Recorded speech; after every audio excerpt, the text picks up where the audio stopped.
Hi, and welcome to the Christmas special of the Thinking Out Loud podcast. My name is Jendrek. My name's Masha. And we are in a Christmas mood today. Are we? First, there's, I want to say for a while, there's no Christmas in Ukraine this year, but wait a second. It's true what I'm saying. No. There's no Christmas in Ukraine this year. No, it's not true. No. Well, it's not true. No, we don't want to give, there's been a lot of, we don't want, the bottom line is, we don't want to give it to our enemy, We don't want to be miserable and, no celebrations. And no, we're celebrating. Oh, wait a second. Ukraine is Orthodox. That's what you mean. No, there is that means that if Christmas is like there's a 2-week difference between the Catholic and the Orthodox calendar, then I guess there's no Christmas this year in Ukraine. I believe there is. Again, I'm not very much. No. Okay, I'm not very much into religion, but I know that there is a debate right now because you know that in Ukraine we have something like these are Orthodox churches, but one is kind of Russian church and the other is Ukrainian church, and they have two different bosses.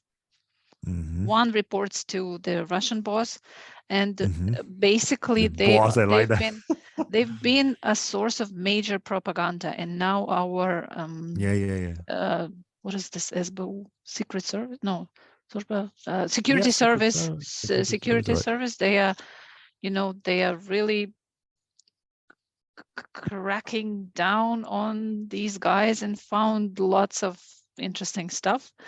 But the thing is that now we are basically trying to go back and switch to this calendar. So maybe not this year, but I hope, because the time is really right. If I get it right, the whole country is trying to switch to the Christian calendar. It is being debated right now. Yeah. What do you mean Christian calendar? Christian, it means that the Christmas Eve is on the 24th of December. Yeah, but they're both Christians, Catholics and Orthodox. Yeah, but there's Orthodox. I mean, you're right. Roman Christian, I know. Yeah. I hope we are going to do that. Right. That. Wow, that's interesting. It's like a cultural change. Kind of dictated by political events. Yes, because it's also a political manifest. Yeah, the mood is today that we don't want to be associated with anything Soviet or Russian for that matter. Yeah. All right. Wow, that runs really deep. Okay, great. But thanks a lot. And by the way, 25th is a day off in Ukraine. And it has been for a couple of years already. So all right. Yeah. So we see that this merging is taking place already. What about we need to discuss this on Christmas special, but what about the typical Christmas Eve in Ukraine? Is actually the 20? Sorry. Now I'm lost totally in the calendars, but no, usually it's on the 6th of January. It's the Christmas Eve. Was the Eve? Eve. Yeah, and the Christmas is the 7th. So on the 6th, people. Oh, So I was actually born. I was born like Christ on the 7th of January. Yeah. Oh my God, that's a special day. I didn't know that. All right. Maybe you are. Okay. Hey, maybe I'm the savior. Yeah. So what is it that people do? You need to cook some. There is this interesting tradition. You need to have on your dinner table. You need to have 12 dishes. Yeah. And some of them are a must. Like kutya. This is this. You take kutya, wheat. I know. Yeah. I know what it is. Cook it with, I hope our listeners know it too. Mm-hmm. Yeah. Well, and then you have, but for some reason you cannot eat until there is this first star in the sky. Yeah, you have Exactly. the same. Yeah, of And then course, of people course. go to church. Some people spend the whole night there. And then next day, of course, you go to your, you spend with your parents or with your closest people. Yeah, family. Yeah, that's why my family are coming back to Poland for Christmas. It's such a strong tradition that I can imagine. It's funny, because let's say religion-wise, Easter holidays, I guess, are more important. The events there are more important, but somehow culturally, Christmas is more important. And I can't imagine Christmas without family. But I can, and we actually very often do spend Easter here in France. We're not coming back because Easter is just like weekend. Yeah, maybe that's the reason, because this is the Christmas break, and then you have the New Year, so you can easily take a few days off, and actually many workplaces, it's actually like it's simply off. People don't work. So yeah, I guess it's better for traveling. It's not like a weekend, and then you have to fly back. But and anyway, it's all very commercial today, with lots of shoppings and presents. And yeah, sure. for It's Easter, actually you all don't about. do that. You don't do that for Easter. You're right. Easter is less commercial Yeah. still, but there No, no, are some no. It bunnies is. You and have to. Yeah, you buy chocolate. lots of chocolate bunnies, and But at least when it comes to gifts, I don't think they are as big as the ones under the Christmas tree. we don't give gifts at Easter. What? No. No, exactly. But I mean, there was Well, there is chocolate something like a bunnies don't rabbit. We count call it a as. rabbit is bringing gifts to kids, but I don't think it's a really No, no, strong. no. No, We we don't really. don't. We We don't give. don't. We don't Yeah, give you see, presents. and that's why it's We this. just eat a lot. Yeah, Oh, it's a that's true. feast, and then pharmacy is just very, very happy. Oh yeah, but yeah, the it's less commercial, definitely. And Less it's commercial. actually It's kind of. very, very. I guess. Again, correct me if I'm wrong. There's a very long fast, and a lot of people fast, and then on this day they just oh my God, they go down the whatever, Go ape shit. and they gorge on everything, and then of course they get to hospital. All right. No, seriously, it's this. Yeah, I mean, yeah, you're right. There's a period of Lent, and if you respect it, then you are really starving. Yeah, But meats and sausages, yeah, all this stuff, and eggs. Oh, there's we eat a Lent. lot of There's eggs. Lent on the Christmas Eve too. But it's before. Traditionally, It's not that long. Yeah. yeah. Traditionally, you're not allowed to touch food until that first star appears on the sky, which luckily isn't so late because Late it's around because it's 5 yeah. 4 5 p.m. and you can already it's already dark sorry. Oh my god, in our latitude. Okay, great. But yeah, and I try to respect this, and not to eat, because I know I'm going to overeat later on, because there's still this is let's say meat-free meals, right? There's only fish. I don't know if there's meat on your table on Christmas Eve. I was a vegetarian for like 10 years. I think I've done my Lent. All right. In bulk, All right. No, but I mean, this is not Lent. This is not Lent because Lent means not touching food, and if you eat a lot of I don't know what beans, then well, you're fine. Okay. No, but yeah, but anyway, the food is delicious, and there's cake and everything. Oh my god, I can't wait for that. Okay, so this is what we have to survive. Like half a day without food, and then a lot of food. It's not so difficult, I guess. Yeah, I was this year, this combination, that strikes me, using the word survive and a lot of food in one sentence, because now for me survival means something totally, different. Yeah. I spent it's I spent almost a week in the city in Kiev, and for some, I mean, it's some kind of a stroke of luck. that in my building, I don't actually know, but in my building and in the neighboring 2-3 buildings, I didn't have a single outage like in a week. Can you imagine? That's nice. I mean, nice You must be living close to I something felt important.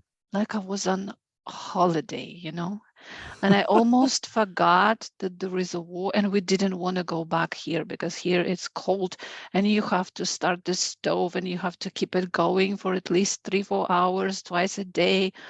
Jesus, and it's never as warm as it is there. And so we are like, you know, and now we got back here and it's back to surviving. So surviving is. But ultimately, what made you come back? The fear of strikes, or Well, because you know, it's you need to do some works here if you leave for good. I mean, for the winter. You need to drain the pipes and stuff.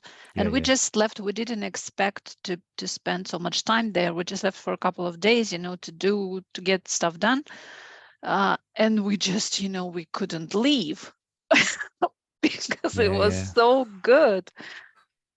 And I know that I mean, to be fair, this is totally unfair. I know that it's a kind of anomaly. It's a mistake because all other parts of the city, I know people are struggling. You know, some people spend 5 hours without electricity.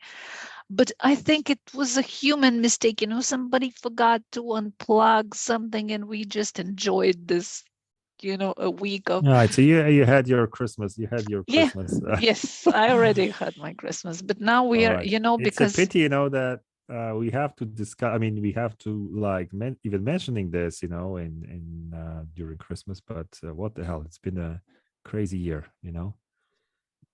Yeah, and now of course we are tempted to go back, but we know that first of all, it's an anomaly, and of course the next attack is not far away. And I mean, Western experts predict that our energy system, I mean, at this pace of you know,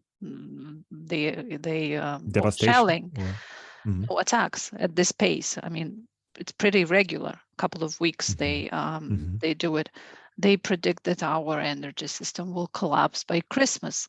And by collapse, it's like, you know, it's a serious word. So we kind of know, my rational mind tells me that, you know, it's not going to be all rosy there. A bed of roses, but now it's just, oh my God.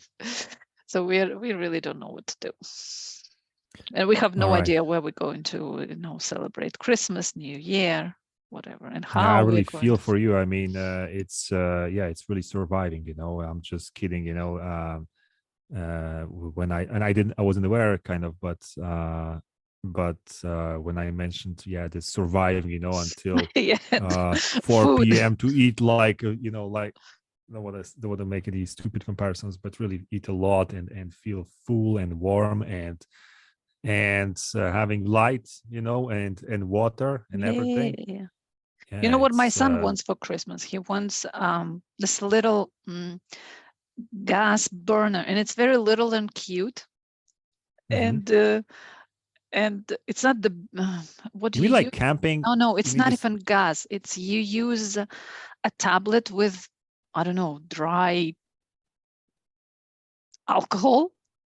It looks like a dry alcohol, but yeah, it's dry. I don't know how it is, but it looks like, you know, little candle, but it's not wax. It's ethanol, essentially. I don't know how it works. And this little thing, it looks like gas burner, but you don't use gas. You use this little thing, and you can cook or heat something on it. So that's what he wants for Christmas. Wow, that's amazing, you know. Or another thing, it's a ready-made meal, ready to eat, you know, for soldiers. He is obsessed with these things, you know, in different countries. And he, by the way, France, he says, is not really the best. Sorry. What? But French? Polish is his number one. Yeah. He really wait a wants second. You're talking about the canned food, or it's not canned. It's he got one himself, the one which one? British. And it's no, it's not canned. It's in some kind of like a plastic bar? No. It's a proper breakfast, lunch, and dinner. And it usually comes, well, at least in the British one, it's sort of plastic. You need to insert it into boiling water for like 7 minutes, 4 to 7, and then you open it and you have like pasta or even Oh, lasagna, wow. and it's I pretty have to good. check it I out. tasted, I tried it. It's pretty good. So All right, so that's his hobby. He watches lots of how, videos. He knows a lot. You can oh, ask him what's in French ready to eat meal, and he will tell you. oh wow, So that's kind I of wasn't Christmas presents children all want right, today. wow. How do you get that? I mean, you have to get in touch with the military, I guess, because No. they're not selling it in the open They market, do they? there are shops that sell all different military gear, all kinds of stuff, and you can buy it there. I don't know where they get them. I hope it's not What's the best before stolen. date in such stuff? I mean, such stuff should be actually quite Yeah, all right, like quite I don't know. durable. Let's see. Yeah, I don't know, 5 years something. All right. Wow. I wonder what they. I wonder about these. Regional differences. What do they put inside? I'm thinking about the British breakfast. Immediately, and I guess there are some sausages, No. They actually have baked options you can beans. choose from. They All have right. options. All So right. that's the idea of a Christmas All right. present. Why? Well, that's great. All right. Yeah. What about? I know it's Um. Christmas special, but we need to actually do the work. Yeah. Yeah, we need to do the work, but before we do the work, I just wanted to kind of. I know it's. Wait a second, Masha. Is it Christmas special or is it the end of the year special? Because I think it's both. I think Because it's both. Because yeah. I don't think there's going to be an episode before the end of this year. So I think it's a good time to kind of look back at what has happened here in our podcast first, and generally. I mean, I don't want to say in our lives, but come on, it's a hectic year for you for sure. For me, I think the second half of it was definitely different than anything else because um, a baby was born. My second baby, and wow, I'm lacking sleep till today. But yeah, it's been a crazy ride. But let's look back, at what has happened here. Good news is that our podcast is reaching people from outside of our sphere of, let's say, influence, direct influence. I mean, students. So I know because a couple of people on Twitter have been mentioning this. It's a real pleasure for me, to attract audience from, let's say, beyond learning, and English learning cycles, and I think that it could really be a great idea if we could, or if the people agreed, if we could invite different people from different walks Yeah. of life, to just discuss concepts here. This is what we are doing. Obviously, it's for learning purposes and practice, but it would be really cool. Yeah, it'd be great. Yeah. So that's the news. Yeah. This podcast is rolling. This is the end of, I guess, season 3. We'll be back with season 4 in January. Hopefully, of course. If I'm thinking about this, the logistics of all this, it will be kind of challenging. Not knowing when you're available. That's what's the reality is, right? But hopefully, maybe with a little bit of luck, be able to meet with our guests at the same time, Yeah. in one place. Yes. All right. Great. Fingers crossed. Yeah. Yeah. Do you get any feedback on the podcast, by the way? Because this is It's interesting. interesting because I actually been meaning to talk about this, but one of my students, she told me, but now, because you discuss the same question you actually ask during classes. I don't want to answer questions you've already discussed, so how are wait we a second. going to go So, about this, problem? yeah, okay. So, I mean, I don't actually get a feedback like that. In fact, it's kind of easier for people to answer knowing that, I already listened to it, so I've It got some depends on idea. the person, I guess.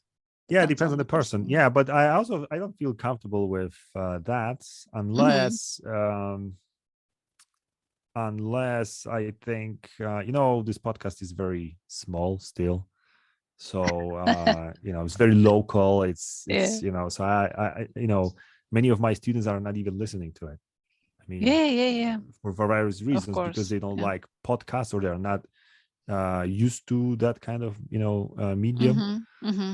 And for various reasons, but those who listen, they receive some sort of a handicap, meaning that they can actually answer the question that they have already thought about.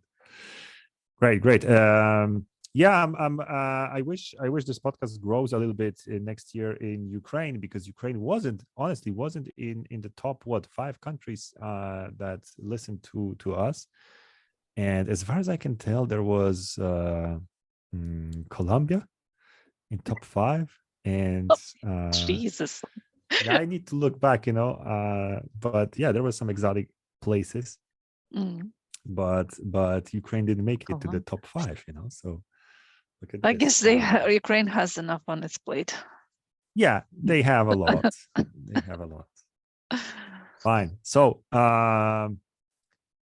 let's go and let's discuss some Christmassy. I don't know actually if you have any Christmassy related. Well, sort of, kind of. Sort of. Yeah, let's go. Let's go. spend some time with concepts in the spirit of Christmas. Let me share maybe the famous sounds. All right. So great. Let me also open the app. Fine. Any joke to tell before we start? I guess I've already used my butterfly and whatever it was. All right. You're a poo. Right. Sorry, you're not. Time to start, Yeah. Round 1. Far away. All right. Can a poor person be generous? What do you think? How is it Christmassy? Tell me. Well, it's about sharing, being generous. I mean, Christmas is all about That's what that. Christmas is all about, yeah. Yeah. Okay. So you have answered your question. Now answer my question. Okay. Can a poor person be generous? Well, but of course, poor people are the most generous people in the world. Why is that? Could you explain this? Well, because they understand paradox? what it is to have nothing. They understand it very well. And if you're rich, especially if you were born rich, you have no idea what it is, what it's like to be poor. So you cannot feel for the other person. It's difficult for you to put yourself in their shoes. So that's why you don't share. Or maybe because only stingy people become rich. Sorry. But that's why they become rich, because exactly. they are. I want. They count every penny. I can't remember who said it. I don't want to make any mistake. The Scrooge, he was not exactly, extravagant. He was. I mean, look at his. Well, it's not exactly Spartan, his home, but he didn't wear, nice garments. He didn't eat caviar, and so that's why he was rich. Yeah. There is a little paradox, because if you're rich and generous, then very soon you're no longer rich, Yeah.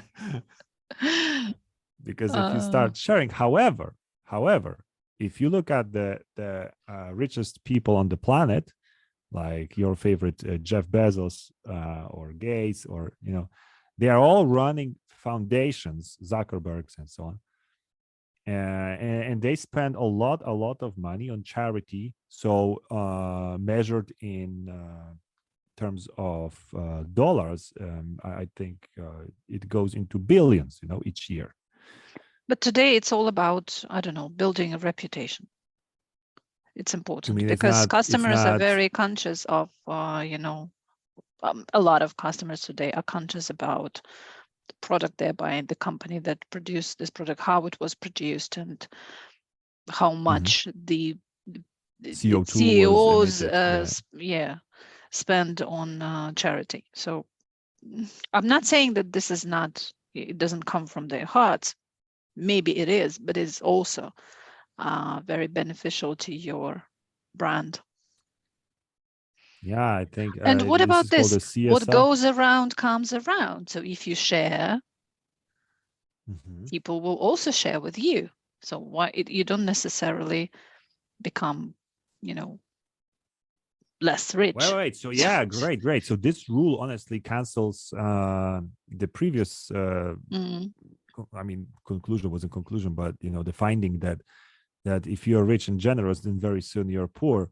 But what goes around comes around. So, however, it may not come around in terms of money. Yeah.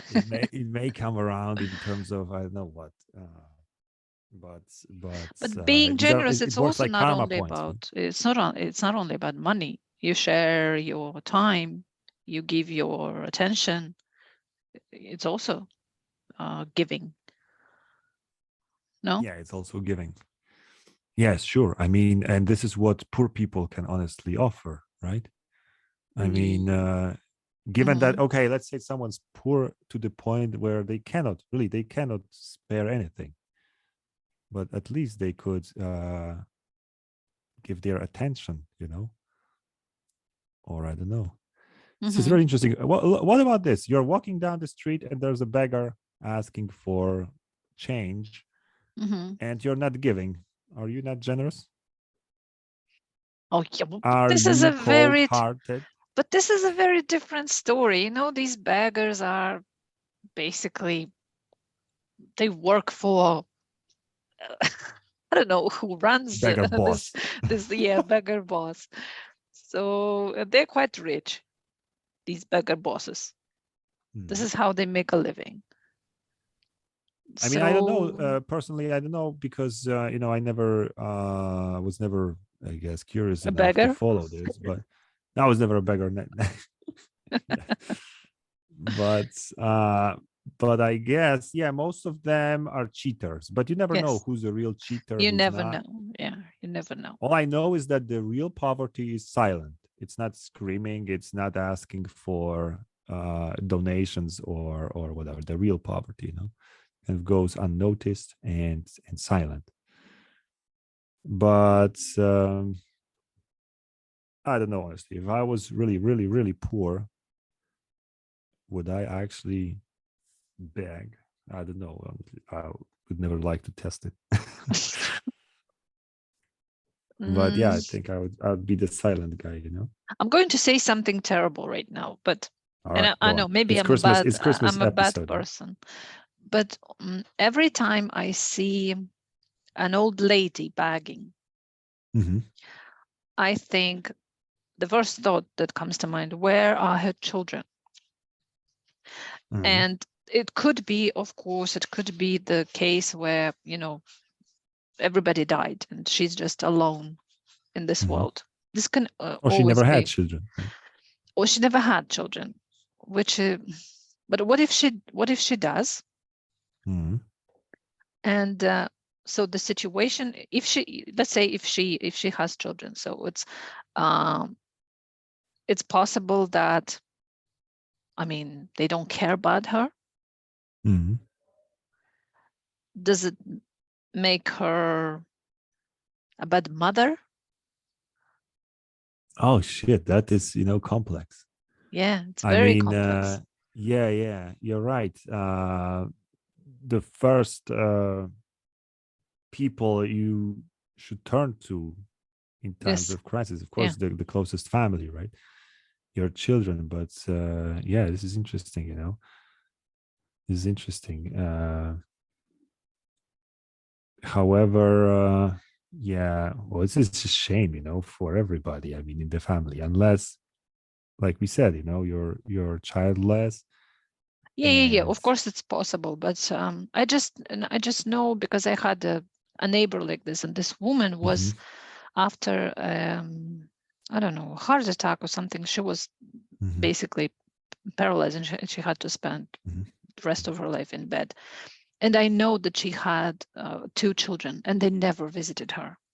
So all this burden, it was on our shoulders, basically, her neighbors. But again, I know for a fact that she was not the best of people. All right. Let's say. All right. And maybe, I mean, what goes around comes around. Comes around. In that case, it came around in this fashion that is, undesirable. But then if you keep thinking about it in this way, then everything that happens to you, well, most of the things that happen to you, you inflicted them. I mean, you brought them on yourself. Let's say if you have diabetes, not the one you were born with, but it's because you've diabetes type 2, let's say the very common one. Well, I'm sorry. Yeah, the person is sick. It's not when we think of sick people, let's say we look at an diabetes, let's say, or any heart disease, which is not something you were born with. And let's say an alcoholic. And so, well, of course, an alcoholic, yes, it's a disease or illness, but he's brought it on himself. But what about other things? It's just the result of your bad choices, unhealthy lifestyle. But we see these people differently. We have pity for them. We have sympathy. But if you start and dig deeper, I mean, I could. Yeah, you're right. You're right. but we still help these people, even if we know that sure. it's their doing. If it's their doing. Yeah. I mean, it is of their making, but I think once you sort of become a victim of the bad habit, whichever it is, drugs, alcohol, whatever, Overeating. then overeating, yeah, then I guess it's no longer, I mean, it was your fault, but then you can't control it anymore, so you are a victim of this whatever disease or something, right? Yeah, sure. But we tend to see some habits we see them, okay, definitely some are worse than others. Let's say it's totally stigmatized, let's say drugs and alcohol, but overeating leads to a bunch of different problems. Yes. But we sometimes prefer not to connect the dots and just, oh my God, the person is sick, but why is he sick? But then again, if you go down this way,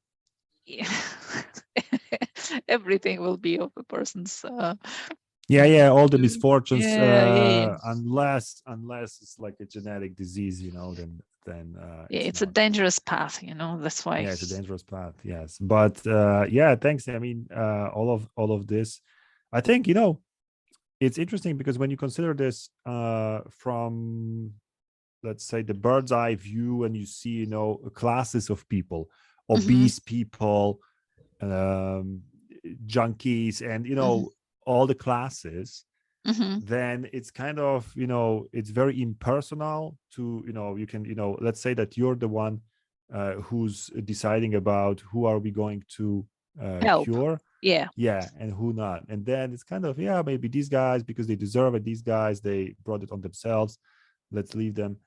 But I guess such problems should be, once again, looked at from a very, very close distance, from through the eyes of the families, and so on. This is like the I guess the primary unit that can help, and so on, because looking at problems of alcoholism and so on through the lens of classes, it's kind of, I have the same point of view on all the problems, that we are dealing with. I mean, they like, the famous discussion about abortion and so on. I guess that, abortion, which is a horrible act in itself, but maybe justified, in certain cases. But when you look at it like a class, it's either yes or no. Do we allow it or we don't allow it? Well, this is weird, And of course, I also believe that life will always find a way. I mean, if someone wants to do that, they will do it. But then again, allowing it and opening the door and and even enticing people, I don't know if this is the right way. Probably not.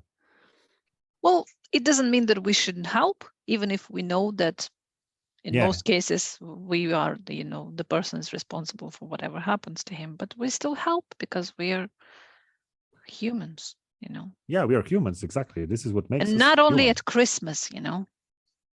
Yeah, sure, of course. Throughout the year. Yeah. By the way, have you? I don't know. It's maybe a sociological observation, but have you noticed like an increase in generosity around you, given the circumstances that that's definitely. I mean, everybody donates to whatever funds. I mean, here in Ukraine, because of this, unity, and of course, everybody's helping everybody.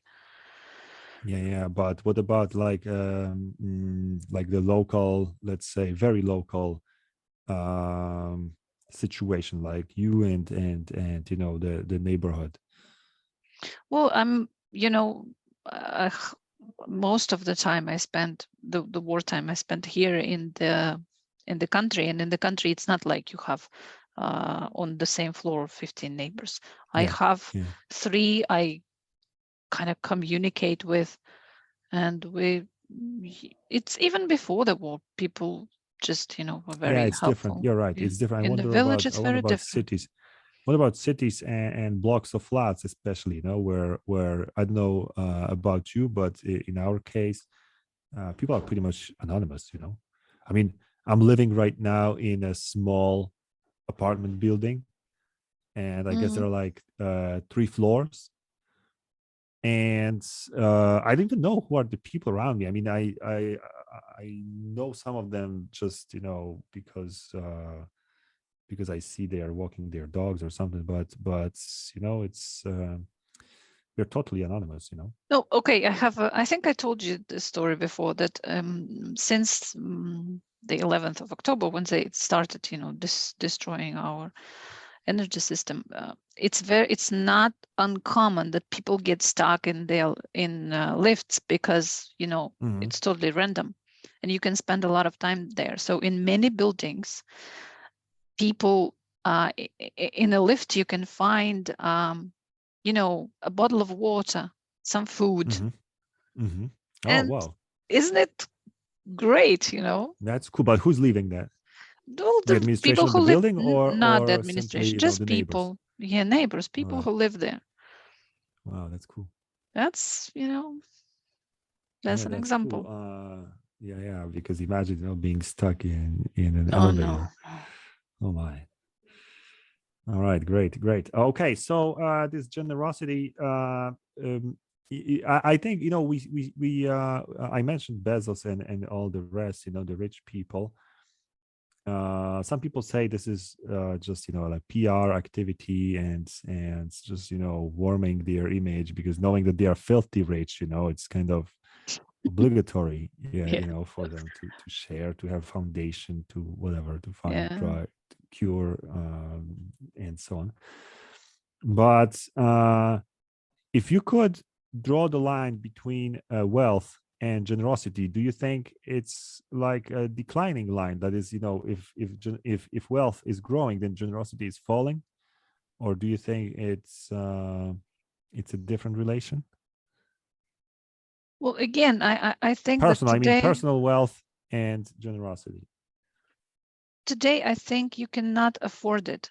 You cannot afford not to be generous, not to give back to the community, as they say, because your reputation will suffer. And today it's like that. You get canceled overnight. So yeah, but who's I don't know who's their going true to check intentions. it? I mean, look, people know a lot stuff. of people know stuff. I know, but a lot of donations happen kind of anonymously. I mean, you don't have to even mention your Somehow name it always gets into the if needed, news. if needed, Well, it means that it's needed. All right. Yeah, I would also go for the answer that like poor people are definitely generous or more generous than, but then again, I don't know. It's all about the real intentions and so on. And all maybe right, if you great. don't think about it as because we think of when we talk about numbers, we usually try and see it proportionally. For example, if you're poor, if you have one sandwich, you give half of your sandwich. I mean, yeah, but it's 50%. Yeah, And true, if you are true, super true. rich, you give, I don't know, 50% of your wealth. It's, oh my God. So proportionally, it's one way of looking at it. But if you just look at it in terms of, I don't know how to say it, without proportion. I mean, it's just a little piece of bread. Or Nominally, you mean if you have nominally, $10, yeah, you just yeah, give $5. What is $5? Nothing. yeah. And it's probably So, easier to get these $5 back somehow if you're poor. But if you're rich, you don't give away $5. You give 5 million. And Jesus, it's a lot of money. yeah, this is weird, to be donating that kind of money. I mean, it's kind of, if you can afford this, then why not, double or triple this? Yeah. Yeah, it's true. It's true. Oh, it's interesting, All right, fine. I could also, still staying in the subject of sharing and donating and begging. There's always, as many people know, and I visit the street market every week, and we Twice have a a week. really what? Twice a week. Twice a week. Yeah, you're right. Twice a week. Sometimes it was 3 times. If I, oh I'm my very God, I hungry. think, yeah, but we have like a festival of beggars. Also, like, I mean, each week Festival? there is, I mean, yeah, it's not officially a festival, but Okay. there are many of them, and they are the same beggars mostly, each week. So and they are in the same place, and like most of them, really if not all of them, are really well dressed, good looking, healthy people. And they refuse It's to get a job. Yeah. Well, I because don't it's know, easier actually. to They must beg. be, yeah, they must be. I mean, either they are really struggling because, you don't know, you might be, terminally ill, but still Yeah. looking good for a while, right? Yeah. But still, it's kind of, I think, when I think about, because what decides about you donating or not, it's the first impression, right? It counts. If you see misery and somehow you don't see through any kind of scam or anything, then yeah, you just you reach for the coin, right? Yeah. It's what I do. But once upon a time, there was a new beggar in our town, and he was standing in front of the church, and he was looking like really, at first, because he didn't have any cardboard or anything explaining what's the situation. So I thought that, oh, this guy is probably collecting money for, I don't know, repairing church's roof or something, because he looked like a church guy, like a guy from the church. It's like, and then I donated something, like €1 or something. And then a few days later, or a few weeks later, he was still there. I thought, okay, this is the same guy. And then I saw him with a cardboard, that he's sick, and he has 2 children, something like that. I haven't even read it, entirely. But it's like, wow, this, I would never say that this guy is in any need. It's like, modest guy. And I think the strategy for the church guy would be more actually effective. I think, because it's not me, it's not for me, it's not for myself, it's for the church, it's for the building, for restoring, renovating, whatever. All right, but that's that's the story. But anyway, the beggars around here are kind of well off. They look like that. European beggars. Yeah, they're European beggars, exactly. Fine. Thanks a lot for the conversation around generosity, sharing, and Didn't turn out to be really Christmassy, Well, but yeah, right. Sorry for that. What was I? Last year we had a great conversation about Santa, if it's a lie or not, and many people are remembering it till this day. Fine. Well, I hope that you deserve. Round 2. It was me answered. Sorry. Will be better, So, sorry, man, these sounds are playing with a delay. Okay. So the question is actually about something which is related to Christmas, but I'm afraid that it's not going to turn out really Christmassy. So, what is the difference between a tradition and a habit? Oh, I love that. Come on, it's totally Christmassy, And before I say too much, I think Christmas is actually at risk of becoming a habit, turning from maybe it already habit, has. Maybe already has, yeah. Depending on, of course, the regions and so on. But yeah, sure. Great question. I was exploring this in my mind in the past. But wait, let me see. Tradition and habit. I like to have things written down, so that when I look at it, I kind of, I don't know if it helps me gather my thoughts or not, but okay. Apparently it doesn't. So it buys me time, talking about this. But buys you time writing. Yeah, fine. Great. Habits are easy. I mean, it's stuff that you repeat. I'm not sure about the frequency of the repetition, because brushing your teeth, let's say that, it's a habit that will never be a tradition, I guess. I mean, this is the traditional toothbrushing. It's kind of bizarre, So, but you can turn it into a tradition. Let's say when you use once a special toothpaste. Month. No, once a month. If you brush once a month. No. I mean, you brush. Yeah, it's about frequency, Now, No, I mean, you brush your teeth every day, but once a month you brush your teeth with your son, and you check the quality, because you take this I don't know, you set the timer and you do it for exactly 3 minutes, just to remind your children that you can turn it into a family tradition. Monthly. Yeah, you're right. I mean, but it tells us a lot about what's actually tradition. Yeah. Because sorry, I helped you out. Could you have your own personal tradition, like just one person? Maybe you could. I wonder. And I'm not saying tradition. Like you celebrating your birthday and I know going to and I'm going shopping or whatever. When it's only for you, we call them rituals. No. Yeah, ritual. Yeah, you're right. You're right. Just like LeBron James throwing the powder. It's like a ritual. It's him doing that before. So tradition, you need at least 2 people. Yeah, that's interesting. Yeah, I guess, because tradition is something social. It's not really. It's not really personal. I mean, it's something that develops between people who do something. But I would venture to say not too frequently, because can you have like everyday tradition, like morning coffee? That will never be a tradition. It's a ritual. Maybe or a habit. Depends on whether you enjoy this cup of coffee or just Yeah, I mean, if you don't care what coffee is that, how was it made, and so on, then it's just a habit. I need my coffee, my caffeine.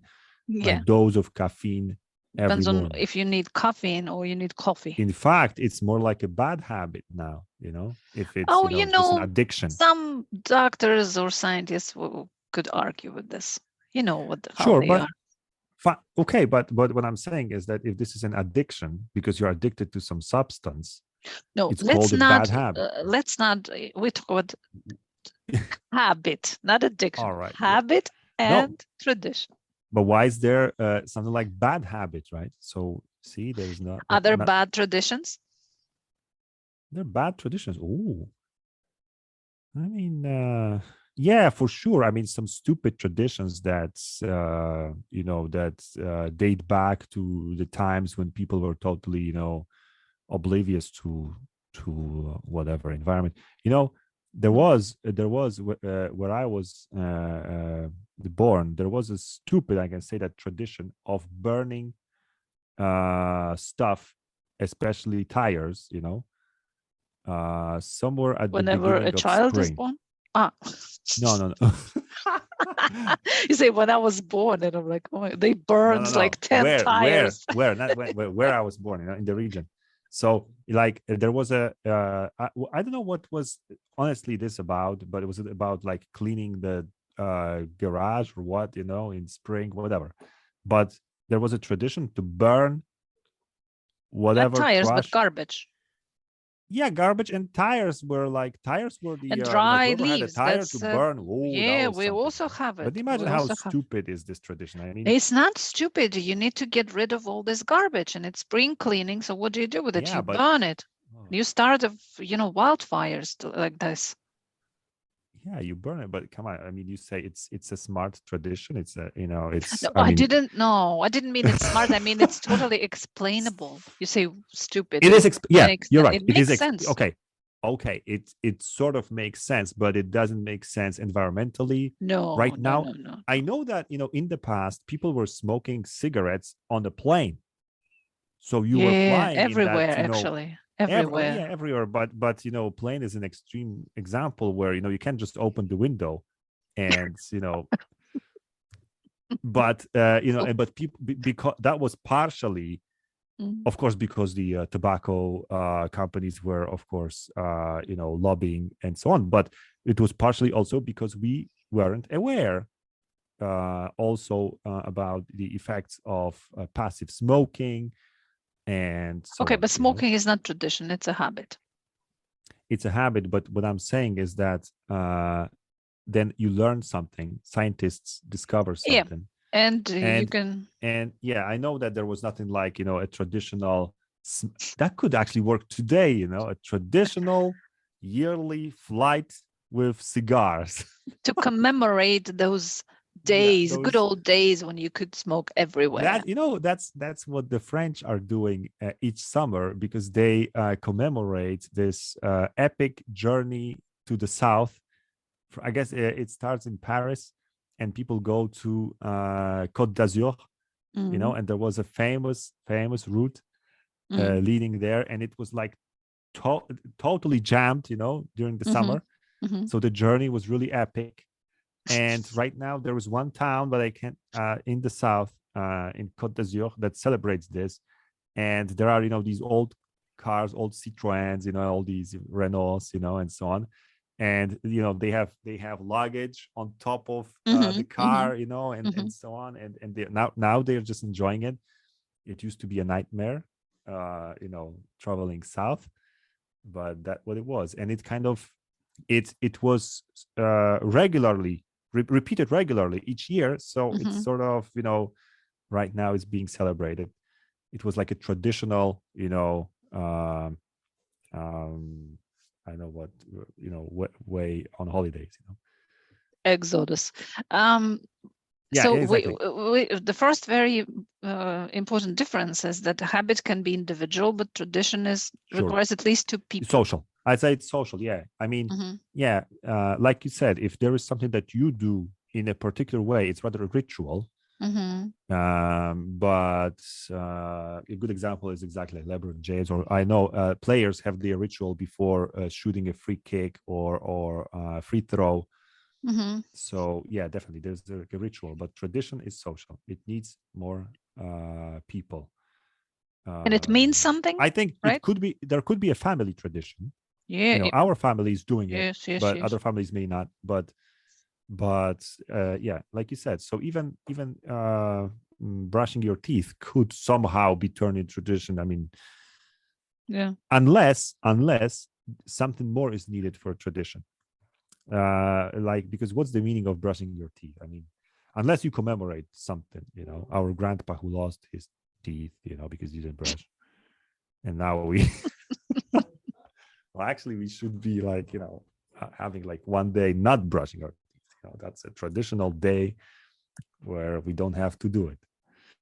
No, I'm kidding, but definitely tradition needs raison d'être, some kind of reason of existence.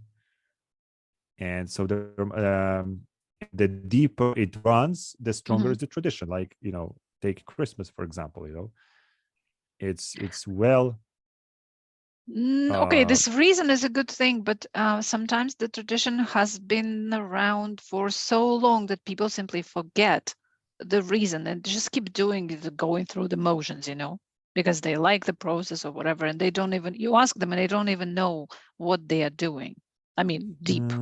Yeah, I can agree. However, nothing comes to my So mind it means when searching for illustrations. Like a tradition of what? You mean like April's Fool? For example, I don't even know why it's the 1st of April, but we just pull each other's legs. So why? Yeah. I'm sure there was something like, I don't know. Yeah, Abraham Lincoln pulled the leg of someone. Extremely, I don't know, but yeah, it's a good example. Right. Yeah, you're right. I mean, tradition may simply be something that we repeat, but wait a second. Doesn't that become a habit? Because habit could also be like a group social habit, Yeah. This is what happened or is happening to Christmas. So when you forget the meaning, it becomes we no longer celebrate the birth of the Savior, It's like, it was a baby born in the barn. Who cares, Give me my gifts, my food and my Christmas sweater, I'm thinking, now I have a tradition with my son, and it looks like it's not a tradition, it's a habit if you scrutinize it, because it's only him and me, 2 people, not all family tradition. So we put up a Christmas tree. Mother and son, only one son. So we put up a Christmas tree. We do it together. Nobody else wants a part in it. And then, and actually I do it only for him.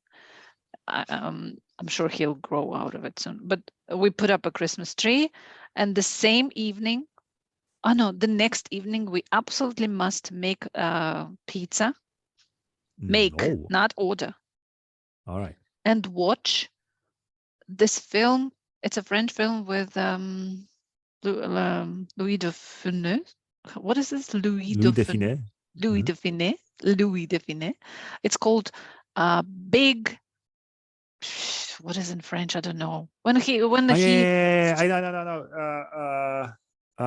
With Nazi and he and another guy. He's a director. He's a conductor in opera, and there were 4 English pilots.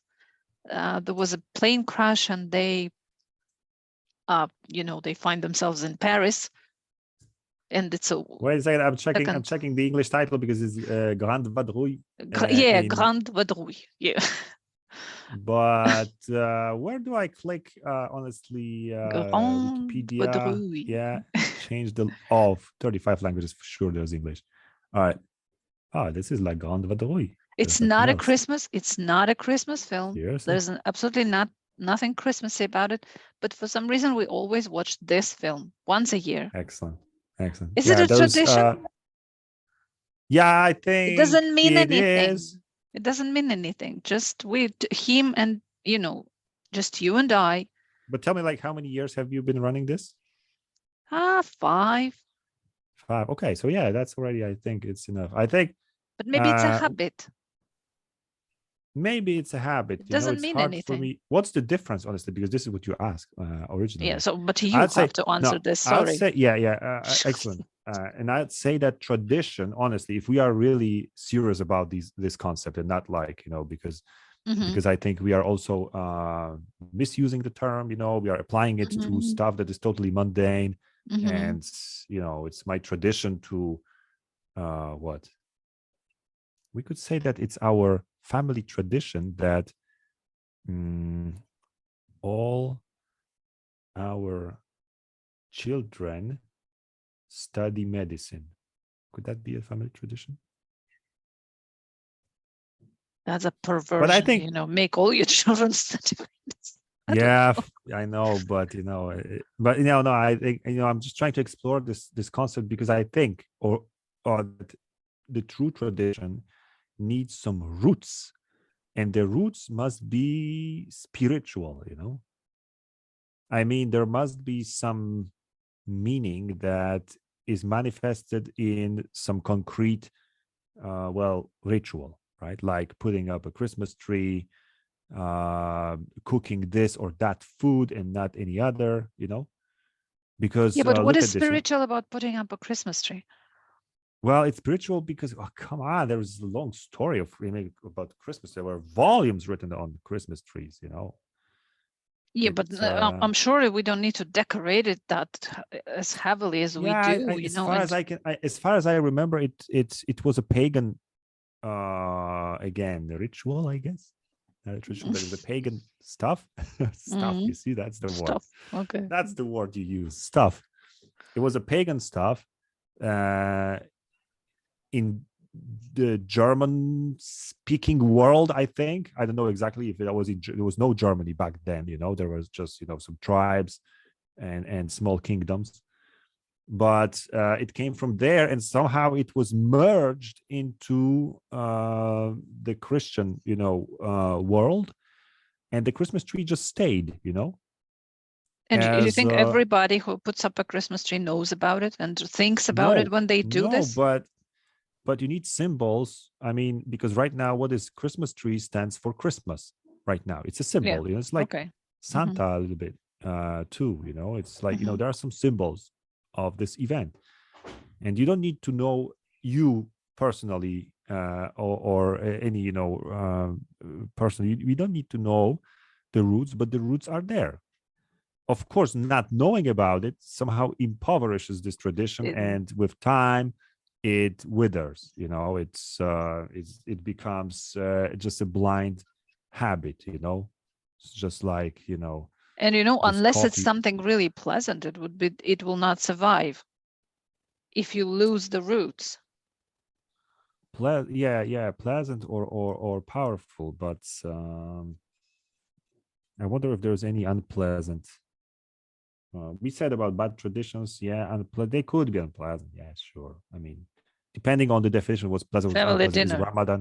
Is Ramadan unpleasant? I bet if you can't eat or drink, especially during the day, and if you live in Kuwait, imagine this: you can't eat and drink. I wouldn't call it a tradition. I wouldn't call it a tradition. What is it? What else is it? It's a traditional time of the year, when people can only eat and drink when the sun is down. It's a trial. It's a test. It's a test. It's a trial. But it's also a tradition because it happens regularly. Tradition is something pleasant. I would go for. Well, that's how I don't know. Well, but to me, what's really necessary for tradition to take place is, first, it's social. Second, it's recurrent. It means that it's coming back, whatever, every year or every month. Not too often, I guess, because if you do it every day, I don't know if it's a tradition. It's kind of it's too often for a tradition, right? Because tradition needs some preparation, needs some waiting for it. It needs some building up of. And habit, on the contrary, the more often the better. Sure. If you go to the gym each day, you will. If you go to the gym once a year, it's not a habit. Sorry.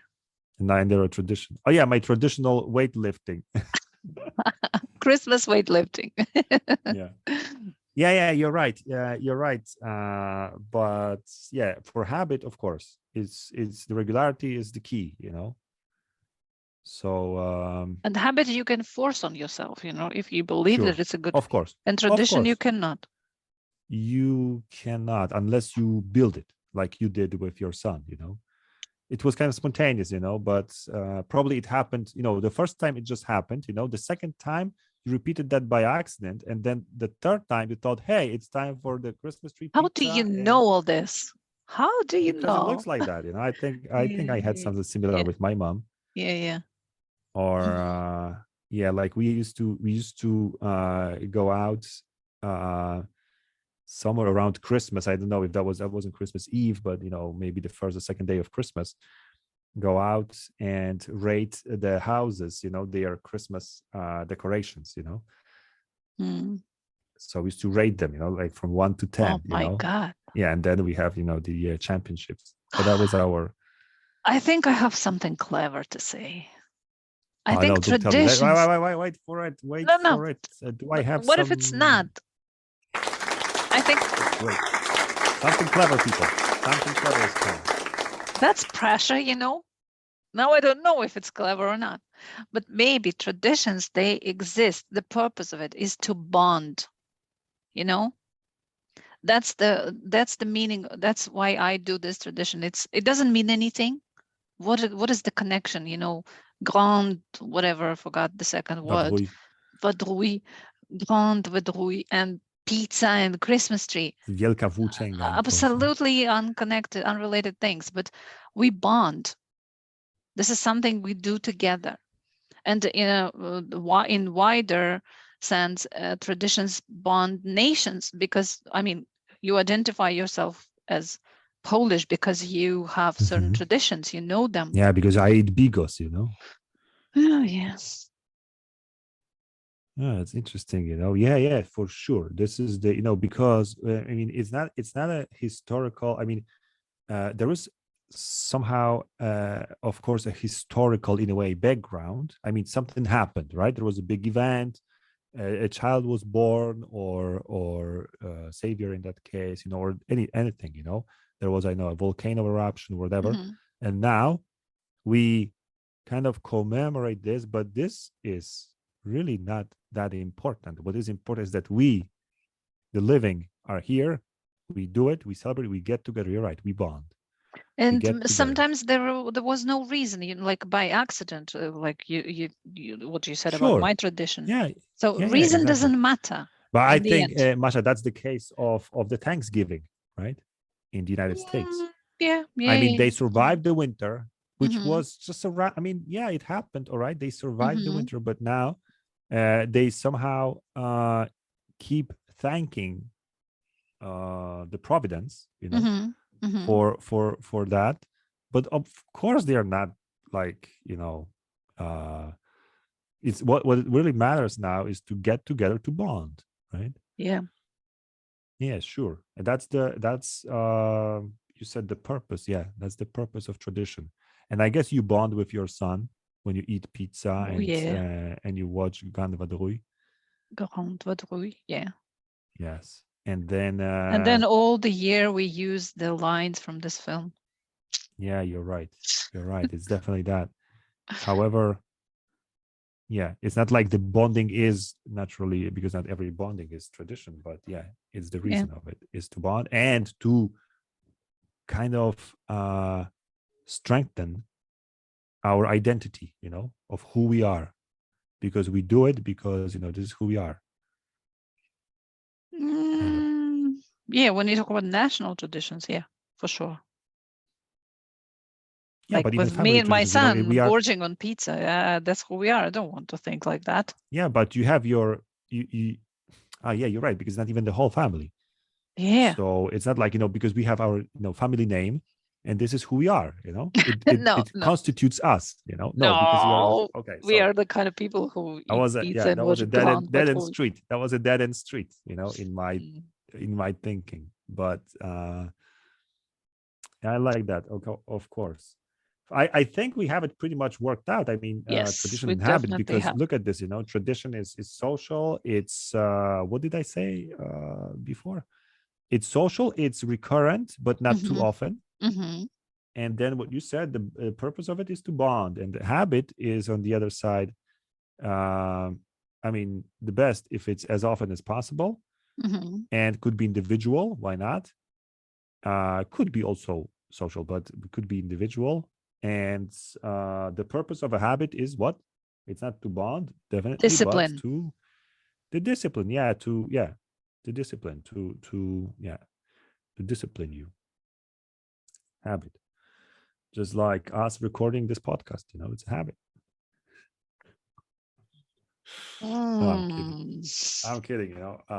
Great. Thanks so much. I think we are okay now to wish our listeners what? Merry Christmas. Merry Christmas and a Happy New Year. It's what a traditional traditional thing to wish. To say. Yes. On my side, I think any linguistic wishes that we have. Linguistic wishes. Well, we I wish English was easier to learn. I want to say coming down your throat, but maybe it's not, the best phrase. But I wish it was, the learning of English and any language that you study was fun. Was pleasant and effective, of course, because if it's not, I mean, what's the point? But and I hope that you make great progress next year. And also from my personal perspective, I'd like you, dear listeners, to join us here in this show. That would be the best present for us. That would be our best present, but kind of extended over the year, I guess, unless everybody comes in, on Christmas Eve. But who knows? Maybe we could actually have, this Zoom for 50 people, gathering. And this would be like a total brainstorm, everybody's shouting over each other. Like,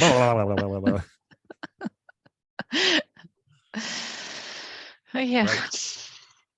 Thanks, Masha, to you for 2022. I don't know what else to say. I'm just really grateful that you are still alive and kicking. alive and kicking. No, I mean, there was a time I was really worried, when in February, March, I was the one that spoiled the mood. I was shitting my pants, because it's like you don't know what's happening. From your perspective, it looked different a bit. But from my perspective, and from the perspective of the media outlets, it was like, wow, this is really the Third World War, a total annihilation. I saw these choppers flying, bombs dropping, and so on. It looked really horrible, So I had my dose of stress, Nothing compared to yours, I guess, in once again, stuck in your flat on which floor is it? 16th. 16th. Oh my God, and hiding in the corridors. 2 walls during the bomb the alarm, rules of 2 walls. If everybody needs it. All right. So all right, I just hope that these conversations were also some kind of a getaway for you.